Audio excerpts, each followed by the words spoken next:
ശരി, Shri N V Balakrishnan രാഷ്ട്രീയ നിരീക്ഷകൻ. ഞാൻ ആദ്യം ശ്രീ എൻ വി ബാലകൃഷ്ണനിലേക്ക് പോകുന്നു. ശ്രീ എൻ വി ബാലകൃഷ്ണൻ, വളരെ സ്വാഭാവികമായി ഒരു ജീവനക്കാരൻ റിട്ടയർ ആയ ശേഷം ആ പണി അറിയാവുന്ന ആൾ തന്നെ വരട്ടെ എന്നുള്ളത് കൊണ്ട് സ്പെഷ്യൽ മെസ്സഞ്ചറായി അതേ പോസ്റ്റ് അദ്ദേഹത്തിന് വീണ്ടും കൊടുക്കുകയാണ്. പിന്നീട് അദ്ദേഹം ഉള്ളിൽ നിന്ന് വരുന്ന പല വരികൾ ഒരു കവിതയായി വരുന്നു. ആ വരികൾ പോരാഞ്ഞിട്ട് വീണ്ടും പരിഷ്കരിച്ച് ഒന്നുകൂടി സ്തുതി വാചകങ്ങൾ ചേർത്തുകൊണ്ട് രണ്ടാമത് മാറ്റി എഴുതിയെന്നൊക്കെയാണ് വാർത്ത. അപ്പോൾ അങ്ങനെ ഒരു പാട്ട് രചിക്കുന്നു. അത് സ്തുതിഗീതമല്ല, സ്വാഗതഗാനം എന്നാണ് അദ്ദേഹം വിശേഷിപ്പിക്കുന്നത്. താങ്കളുടെ ഒരു ആ പാട്ട് കേട്ടതിൽ നിന്ന് താങ്കൾക്ക് തോന്നിയ എന്താണ്? സ്തുതിഗീതമാണോ അതോ ഒരു സ്വാഗതഗാനമാണോ?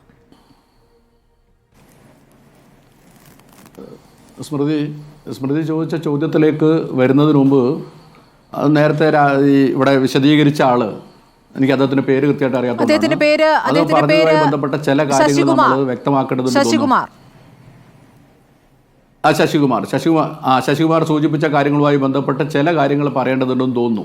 ഒന്ന്, നമ്മുടെ സമൂഹത്തിലെ സാധാരണ മനുഷ്യരെയൊക്കെ ഏകദേശം എന്താണ് ഒരു അണ്ടർ എസ്റ്റിമേറ്റ് ചെയ്യുന്ന, അവരെയൊക്കെ ഒരു വിഡ്ഢികളായി കണക്കാക്കി സംസാരിക്കുന്ന ഒരു രീതി ഈ ഇടതുപക്ഷ രാഷ്ട്രീയവുമായി ബന്ധപ്പെട്ട ആളുകൾ ചെയ്യുന്നത് ഗുണകരമല്ല. പുതിയ കാലത്ത് അത് ശരിയല്ല എന്നൊരു അഭിപ്രായം എനിക്കുണ്ട്.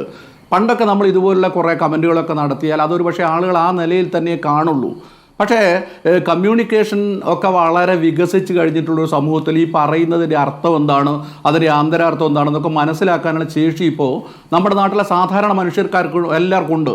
അവരെ കുറച്ച് കണ്ടുകൊണ്ടുള്ളൊരു നിലപാട് ശശികുമാറിനെ പോലുള്ള ആളുകൾ, അതും ഇടതുപക്ഷത്തിന് വേണ്ടി സംസാരിക്കുന്നു പറയുന്ന ആളുകൾ ചെയ്യുന്നതിലുള്ള വളരെ വളരെ മോശമായ, അത് വളരെ നിങ്ങൾ ഉദ്ദേശിക്കുന്ന തരത്തിലുള്ളൊരു ഇഫക്റ്റ് അല്ല അത് സമൂഹത്തിൽ ഉണ്ടാക്കുക എന്ന് തിരിച്ചറിയെങ്കിലും വേണമെന്നാണ് എനിക്ക് ആദ്യമേ പറയാനുള്ളത്. അദ്ദേഹം പറയുന്നത് ഇടതുപക്ഷ രാഷ്ട്രീയ പാർട്ടിയുമായിട്ട് അദ്ദേഹത്തിൻ്റെ സംഘടനയ്ക്ക് യാതൊരു ബന്ധവുമില്ല. ഞാൻ അദ്ദേഹത്തോട് ചോദിക്കുന്നു, സെക്രട്ടേറിയറ്റ് അസോസിയേഷനകത്ത് CPM-ന്റെ എത്ര ബ്രാഞ്ചുകൾ പ്രവർത്തിക്കുന്നുണ്ട്? നിങ്ങൾക്കിപ്പോൾ നിഷേധിക്കുക, അങ്ങനെ സർവീസ് സംഘടനയാണ്, അതിനകത്ത് രാഷ്ട്രീയം പാടില്ല എന്നൊക്കെ പറയുമെങ്കിലും ഈ നാട്ടിലെ കണ്ണ് കീറിയ മനുഷ്യന്മാർക്കൊക്കെ അറിയാം, പോലീസിനകത്ത് ഉൾപ്പെടെ കേരളത്തിൽ ഒരുപാട് എല്ലാ മേഖലകളും പാർട്ടിയുടെ ഘടകങ്ങൾ പ്രവർത്തിക്കുന്നുണ്ട്. അവർ ഈ സർവീസ് കഴിയുമ്പോൾ മറ്റ് പ്രാദേശിക ഘടകങ്ങളിലേക്ക് പോകാറുണ്ട്. അതുപോലെ സെക്രട്ടേറിയറ്റ് അസോസിയേഷനകത്ത് പ്രവർത്തിച്ചുകൊണ്ടിരിക്കുന്ന പാർട്ടി ഘടകങ്ങളെക്കുറിച്ചൊക്കെ കൃത്യമായി പാർട്ടിയുമായി ബന്ധമുള്ള ആളുകൾക്കൊക്കെ അറിവുള്ളതാണ്. എന്തിനാണ് നമ്മൾ ഇത് അങ്ങനെയല്ല, ഇടതുപക്ഷമല്ല എന്നൊക്കെ പറയുന്നത്? അതുപോലെ അദ്ദേഹം പറഞ്ഞുകൊണ്ടിരിക്കുന്ന ഓരോ കാര്യം അദ്ദേഹം പറയുന്നത് സ്തുതിഗീതമല്ല എന്നാണ്. അദ്ദേഹം സ്തുതിഗീതം എന്ന് പറയുമ്പോൾ ഉദ്ദേശിക്കുന്നതാണ് പണ്ട് നമ്മുടെ രാജാക്കന്മാരെയൊക്കെ സ്തുതിച്ചുകൊണ്ടിരുന്ന ഈ പാട്ടുകളൊക്കെ എവിടെ വെച്ചാൽ പാടിയത്? അത് ഏതെങ്കിലും രാജസദസ്സുകളിലും അതുപോലെ തന്നെ അങ്ങനെ രാജാവിൻ്റെ സാന്നിധ്യത്തിൽ രാജാവിനെ പ്രീണിപ്പിക്കുന്നതിന് വേണ്ടി അദ്ദേഹത്തിന് പറയുന്നത് ആ നിലയിൽ പാടുന്ന പാട്ടുകളെയാണ് നമ്മൾ സ്തുതിഗീതമാണെന്ന് പറയുക. അത് സ്വാഗതഗാനാണെന്ന് പറഞ്ഞാൽ നമുക്ക് വേണമെങ്കിൽ സാങ്കേതികമായി അങ്ങനെയൊക്കെ പറയാം. പക്ഷെ അതൊരു തീർച്ചയായും കേരളത്തിലെ ആളുകൾക്ക് മുഴുവൻ അറിയാം. പിണറായി വിജയൻ എന്ന് പറയുന്ന CPM-ന്റെ പോളിറ്റ് ബ്യൂറോ മെമ്പറെ, കേരളത്തിൻ്റെ മുഖ്യമന്ത്രിയെ സ്തുതിക്കുന്നതിന് വേണ്ടി തന്നെയാണ് ഈ പാട്ടുകൾ പാടുന്നത്. അങ്ങനെ പാടുന്നവർക്ക് വളരെ കൃത്യമായ ഉദ്ദേശങ്ങളും ഉണ്ട് എന്നുള്ളത് ലോകത്തിലെല്ലാവർക്കും ഒന്നും അറിയാവുന്ന കാര്യമാണ്. അല്ലാതെ വെറുതെ നമ്മുടെ നാട്ടിൽ വേറെ കവികളില്ലാഞ്ഞിട്ടല്ല, അല്ലെങ്കിൽ ഇദ്ദേഹത്തിൻ്റെ അച്ഛൻ മഹാകവി ആയതുകൊണ്ടോ ഇയാൾ കവി ആയതുകൊണ്ടോ ഒന്നുമല്ല ഈ കാര്യങ്ങൾ സംഭവിക്കും. ഇതൊക്കെ വളരെ കൃത്യമായ ചില ലക്ഷ്യങ്ങൾക്ക് വേണ്ടി ചില പ്രവർത്തനങ്ങൾ നടത്തുന്നതാണെന്ന് മനസ്സിലാക്കാനുള്ള ശേഷി നമ്മുടെ നാട്ടിലെ ആളുകൾക്കൊക്കെ ഉണ്ട് എന്നുള്ളത് അദ്ദേഹം മനസ്സിലാക്കുന്നതാണ്. പിന്നെ വേറൊരു കാര്യം അദ്ദേഹം പറയുന്നു, സർവീസിൽ നിന്ന് വിരമിച്ച ആളെ ഇങ്ങനെ വെക്കാറുണ്ട്. ഞാൻ ചോദിക്കുന്നത്, ഇതൊരു ഇടതുപക്ഷ രാഷ്ട്രീയ പാർട്ടിയുടെ നിലപാടാണോ? ഇങ്ങനൊരു നിലപാടാണോ നമ്മൾ കാലാകാലമായി മുന്നോട്ട് വെച്ചുകൊണ്ടിരിക്കുന്നത്? ഇപ്പോൾ NG യൂണിയൻ ഉൾപ്പെടെയുള്ള ഈ പറയുന്ന സെക്രട്ടറി എംപ്ലോയീസ് അസോസിയേഷൻ ഉൾപ്പെടെയുള്ള സംഘടനകൾ മുന്നോട്ട് വെക്കുന്ന ഒരു കാഴ്ചപ്പാട്, നമ്മുടെ സമൂഹം എന്ന് പറഞ്ഞാൽ വലിയ തോതിൽ തൊഴിലില്ലായ്മയുള്ളൊരു സമൂഹമാണ്. ആ തൊഴിലില്ലായ്മയുള്ള സമൂഹത്തിൽ പിന്നെ പെൻഷൻ പ്രായം നീട്ടുന്നതിനെ പോലും ശക്തമായി യുവജന സംഘടനകൾ എതിർത്തുകൊണ്ടിരിക്കുന്ന ഒരു സമൂഹത്തിലാണ് നമ്മൾ ജീവിച്ചുകൊണ്ടിരിക്കുന്നത്. എന്തുകൊണ്ടാണ് അവർ എതിർത്തുകൊണ്ടിരിക്കുന്നത്? നമുക്ക് എല്ലാവർക്കും അറിയാം. പെൻഷൻ പ്രായം വീട്ടുന്നത് പണ്ടത്തെ ഘടന വെച്ച് 55 വയസ്സൊക്കെ ഒരാളെ റിട്ടയർ ചെയ്യുന്ന പ്രായം എന്ന് പറഞ്ഞാൽ അത് ശരിയായ കാര്യമില്ല. കാരണം മനുഷ്യൻ്റെ ആയുസ്സിലൊക്കെ വലിയ വ്യത്യാസം വന്നിട്ടുണ്ട്. പക്ഷേ അപ്പോഴും നമ്മുടെ സമൂഹത്തിൽ യുവജന സംഘടനകൾ ശക്തമായി പെൻഷൻ പ്രായം നീട്ടുന്നതിനെ എതിർക്കുകയാണ്. കാര്യം എന്താണെന്ന് ചോദിച്ചാൽ അവർക്കൊരു ജീവിതമില്ലാതെ പോകുന്നു, അവർക്ക് അവസരങ്ങൾ ലഭിക്കാതെ പോകുന്നു എന്നുള്ളത് കൊണ്ടാണ് അവരതിനെ എതിർക്കുന്നത്. അങ്ങനെയുള്ളൊരു സമൂഹത്തിൽ റിട്ടയർ ചെയ്ത ഒരു മനുഷ്യനെ വീണ്ടും അതേ പോസ്റ്റിൽ വെക്കുക എന്ന് പറയുന്നത് ഒരു ഇടതുപക്ഷ സംഘടന, സെക്രട്ടേറിയറ്റ് എംപ്ലോയീസ് അസോസിയേഷൻ പോലുള്ള ഒരു സംഘടന, അല്ലെങ്കിൽ NG യൂണിയൻ പോലുള്ള ഒരു സംഘടന, അതുപോലെ ഇടതുപക്ഷ രാഷ്ട്രീയം മുന്നോട്ട് വെക്കുന്ന ഒരു സംഘടന ഈ കാലം അത്രയും മുന്നോട്ട് വെച്ച കാഴ്ചപ്പാടാണോ? ആ കാഴ്ചപ്പാടിൻ്റെ അടിസ്ഥാനത്തിലാണോ ശശികുമാർ ഇങ്ങനെ ഒരു നിലപാട് ആളുകളോട് പ്രഖ്യാപിക്കുന്നത് എന്നത് അദ്ദേഹം ഒന്നുകൂടി ആലോചിക്കേണ്ടതുണ്ട് എന്നാണ് എനിക്ക് പറയാനുള്ളത്. അതുപോലെ തന്നെ ഈ 179 ശേഷം കട്ട് ചെയ്യുന്നൊക്കെ ആയിട്ട് ബന്ധപ്പെട്ട് എന്താണ് ഈ 179 ദിവസത്തിൻ്റെ പ്രശ്നം വരുന്നത് എന്തുകൊണ്ടാണെന്ന് അറിയാമോ? നമ്മുടെ സമൂഹത്തിലെ അർഹതപ്പെട്ട ആളുകൾക്ക് തൊഴിൽ കിട്ടാതെ തുടർച്ചയായി ആളുകൾ ജോലിയിൽ പോകുമ്പോൾ അത് ഒഴിവാക്കുന്നതിന് വേണ്ടി കോടതി ഉണ്ടാക്കിയിട്ടുള്ള ഒരു നിബന്ധനയാണിത്. അതിന് മറികടക്കുന്നതിന് വേണ്ടിയാണ് ഒരു ദിവസത്തെ ബ്രേക്ക് കൊടുത്തിട്ട് പിറ്റേന്ന് വീണ്ടും അയാൾക്ക് ജോലി കൊടുത്തുകൊണ്ടിരിക്കുന്നത്. പറഞ്ഞതിൻ്റെ ഫലത്തിൽ എന്താണ്? നമ്മുടെ നാട്ടിലുള്ള നിയമവ്യവസ്ഥയെ മറികടക്കുന്നതിന് ആവശ്യമായിട്ടുള്ള കുറുക്ക് വഴികൾ ഞങ്ങൾ കണ്ടെത്തി അത് നടപ്പിലാക്കുന്നു എന്നാണ് അദ്ദേഹം പറയുന്നതിൻ്റെ ചുരുക്കം. അപ്പോൾ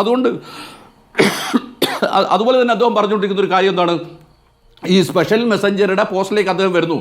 ഞാൻ ചോദിക്കട്ടെ, എന്തെങ്കിലും തരത്തിലുള്ള സാങ്കേതിക യോഗ്യത ആവശ്യമുള്ള ഒരു ജോലിയാണോ ഒരു തപാലിൽ വരുന്ന സാധനങ്ങൾ ഇനം തിരിച്ച് അത് വ്യത്യസ്ത വകുപ്പുകളിലേക്ക് മാറ്റി കൊടുക്കുന്നതിന് ഏതെങ്കിലും തരത്തിലുള്ള സാങ്കേതിക വൈദഗ്ധ്യം ആവശ്യമുള്ള ഒരാളല്ല. നിലവിൽ ജോലി ചെയ്തതിൻ്റെ ഭാഗമായി സാങ്കേതിക പരിജ്ഞാനം നേടി ആ സാങ്കേതിക പരിജ്ഞാനം ഉപയോഗിച്ച് വീണ്ടും സർക്കാരിന് വേണ്ടി അത്തരം ഒരു തൊഴിൽ ചെയ്യാൻ ചുമതലപ്പെടുകയല്ല അദ്ദേഹം ചെയ്യുന്നത്.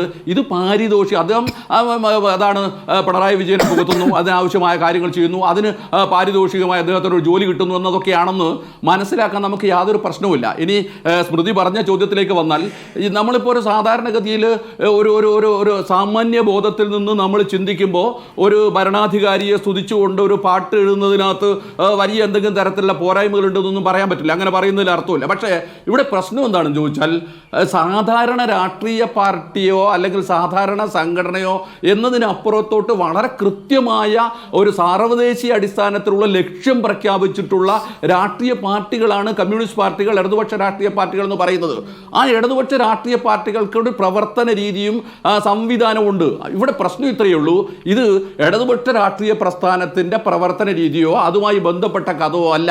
നമുക്ക് സ്മൃതി എനിക്ക് കുറച്ച് സമയം തരുവാണെങ്കിൽ ഞാനത് വിശദീകരിക്കാം. പക്ഷേ അതിന് മാത്രം എനിക്ക് സമയം ഉണ്ടാവില്ല എന്നറിയാം. അതുകൊണ്ടാണ് ഞാൻ പറഞ്ഞുകൊണ്ടിരിക്കുന്നത്, ഇത് കഴിഞ്ഞ കുറച്ച് വർഷങ്ങളായി കേരളത്തിൽ സംഭവിച്ചുകൊണ്ടിരുന്ന ഒരു മാറ്റത്തിൻ്റെ പ്രകടനമാണെന്നുള്ളതാണ് നമ്മൾ പ്രശ്നം. അതായത് ഇപ്പം ഞങ്ങളൊക്കെ പാർട്ടിക്കകത്തുണ്ടായിരുന്ന കാലത്ത് ഞങ്ങൾ പാർട്ടിക്കകത്ത് ശക്തമായി വാദിച്ചുകൊണ്ടിരുന്ന കാര്യം എന്താണെന്ന് ചോദിച്ചാൽ, ഒരു തൊഴിലാളി വർഗ രാഷ്ട്രീയ പാർട്ടിയായിട്ടുള്ള CPM എന്ന് പറയുന്ന രാഷ്ട്രീയ പാർട്ടി ആ തൊഴിലാളി വർഗ സ്വഭാവങ്ങളൊക്കെ വെടിഞ്ഞ് അതൊരു മധ്യവർഗ രാഷ്ട്രീയ പാർട്ടിയായി മാറിക്കൊണ്ടിരിക്കുന്നു എന്നാണ് CPM-നകത്ത് വളരെ ശക്തമായി വിമർശനം ഉയർന്നു വന്നത്. അത്തരമൊരു വിമർശനത്തിൻ്റെ കൂടി ഭാഗമാണ് VS അച്യുതാനന്ദൻ്റെ ഒക്കെ സമരമൊക്കെ ഈ പാർട്ടിക്കകത്ത് സംഭവിക്കുന്നത് ഈ പറയുന്നതുമായിട്ട് ബന്ധപ്പെട്ടാണ്. പക്ഷേ ഇന്ന് നമ്മൾ തിരിഞ്ഞു നോക്കുമ്പോൾ ഇതൊരു മധ്യവർഗ രാഷ്ട്രീയ പാർട്ടിയൊന്നൊക്കെ അപ്പുറത്തോട്ട് പോയി ബൂർഷ്വാ രാഷ്ട്രീയ പാർട്ടികൾക്കും അപ്പുറത്ത്, അതായത് എല്ലാ തരത്തിലുള്ള എന്താണ് പറയുക ബൂർഷ്വാ രാഷ്ട്രീയത്തിൻ്റെ തിന്മകളും അടിഞ്ഞുകൂടിയിട്ടുള്ള രാഷ്ട്രീയ പ്രസ്ഥാനമായി CPM മാറിത്തീർന്നതിൻ്റെ പ്രഖ്യാപനമാണ് യഥാർത്ഥത്തിൽ നമ്മൾ ഇതുപോലുള്ള പാർട്ടികളെയൊക്കെ കണ്ടുകൊണ്ടിരിക്കുന്നത്. ഈ പറയുന്നതും തമ്മിൽ യാതൊരു ബന്ധവുമില്ല എന്ന് നമുക്കറിയാമല്ലോ. ഇപ്പോൾ ഉദാഹരണത്തിന് പിണറായി വിജയൻ തന്നെ ഇന്നലെ അദ്ദേഹത്തിൻ്റെ പ്രസ്താവനയിൽ പറഞ്ഞൊരു കാര്യമുണ്ട്. അദ്ദേഹം പറഞ്ഞ കാര്യം എന്താണെന്ന് ചോദിച്ചാൽ, ഈ നാട്ടിൽ നിന്ന് മുഴുവൻ ആക്ഷേപങ്ങൾ കേട്ടുകൊണ്ടിരിക്കുമ്പോൾ ചില സ്തുതികൾ കേൾക്കുന്നത് സന്തോഷമാണല്ലോ, നിങ്ങൾക്ക് വലിയ ഇഷ്ടമില്ലാത്താണെങ്കിലും സന്തോഷം, അതായത് അദ്ദേഹം അത് ആസ്വദിക്കുന്നതാണ് പറഞ്ഞതിൻ്റെ മലയാളം. ചുറ്റുപാടും ഉണ്ടായിക്കൊണ്ടിരിക്കുന്ന വിമർശനങ്ങൾ എന്ന് പറയുന്നത് ഒരു ഇടതുപക്ഷ രാഷ്ട്രീയ പ്രസ്ഥാനം സ്വീകരിക്കേണ്ട നിലപാടുകൾ, ഇടതുപക്ഷ മുഖ്യമന്ത്രി സ്വീകരിക്കേണ്ട നിലപാടുകളിൽ നിന്ന് അദ്ദേഹം ഒരുപാട് അകന്നു പോവുകയും ഒരുപക്ഷെ നമുക്ക് സങ്കല്പിക്കാൻ കഴിയാത്ത രൂപത്തിൽ ഒരു ബൂർഷ്വാ നേതാവ് പോലും ചെയ്യാത്ത രൂപത്തിലുള്ള നടപടികൾ ചെയ്യുമ്പോഴാണ് വിമർശനം ഉണ്ടാവുന്നത്. അല്ലാതെ പിണറായി വിജയനോട് വ്യക്തിപരമായ എന്തെങ്കിലും വിരോധം ഉള്ളതുകൊണ്ട് ആരെങ്കിലും പിണറായി വിജയൻ വ്യത്യാസം കൂടിയുണ്ട്.